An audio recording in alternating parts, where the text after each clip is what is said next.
Hello and welcome to this Photoshop tutorial. I'm Alex Gwynn and today I'll introduce you to the pen tool and show you its capabilities and uses for design. The pen tool is useful for cropping out images by making selections using masks. Perfect for hard edges on certain photography. There are several reasons why the pen tool is used by designers. It creates the most accurate method to cut out objects and has an editable path, unlike the alternative methods.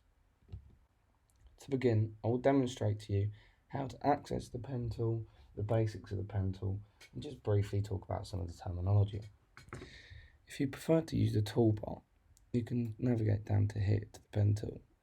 Alternatively, I like to press P and use hotkeys, as this saves time. Now, clicking onto your image anywhere, click where you want to create a path. The path is this blue line here. You can see me zooming in and out and dragging. This can be done by Command plus or Command minus for zoom out, and to drag around, hold space bar and drag the camera / view that you want. This can become very useful for the process of cutting out images. So, now that you have this blue path along here, all three of these are currently anchor points, and you may want to make some into angles. If you want to make an angle, hold Option and click onto an anchor point. If you want to make this 45 degrees or 90 degrees angles within this sort of range, just hold Shift and drag one way or another. Once you've let go of your drag, you can also edit where the points are. Holding Command, you can drag points around, you can drag handles around. So I will now just demonstrate to you reasons as to why this is better than alternative methods. Let's say we want to take part of this rock. I'll just drag a quick selection over it. This is one of the methods, one of the tools used. Now, it may be fast, but if you zoom in here, you can see it misses a few of the details out. And if we were taking a person, for example, every detail makes a very big impact on the final design. Right click to deselect. Now, using the pen tool, I'll select a small area of the rock by creating a path. Just starting on points, such as here, and clicking over here. Creating these anchor points around the rock will eventually get you to create a selection. Remember to use Command Z if there are any points that you feel you must go back on. As mentioned earlier, use Option to redirect the path by dragging the handles. You can also drag points with Command.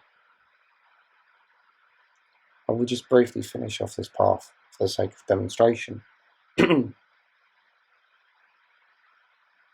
up here to selection, you will now be able to make this area a selection.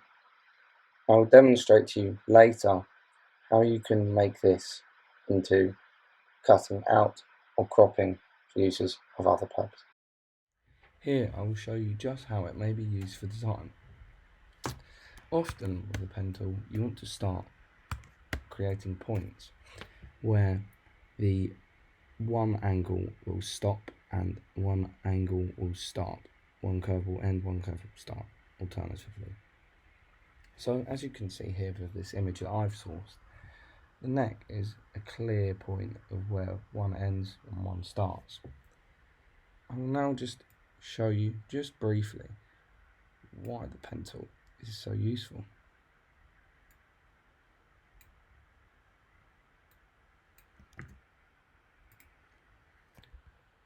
Using Command, I'll just drag these, sorting these out to better align these to the path that I really want. So, now that you have your selection around your subject, you can go up here and press Selection, OK, and then if you want to get rid of the background, hold Command Shift I, come over to this Layers panel on the right and press Add a Mask. As you can see, you now have isolated this on its own, which can allow you to copy this selection and use the image in other backgrounds, scenery, and so on. So, to conclude, the pen tool is a powerful tool used in Photoshop to crop and cut images. This can be useful for photo montage and merging of images. Its benefits include its accuracy, and with practice, the better your crops become. Bear in mind, it may take longer than quick select, but the payoff is much worth it. You may also transfer your pen tool skills over to Illustrator, helping you to create logo types and typography. Thank you for watching and stay tuned for more videos.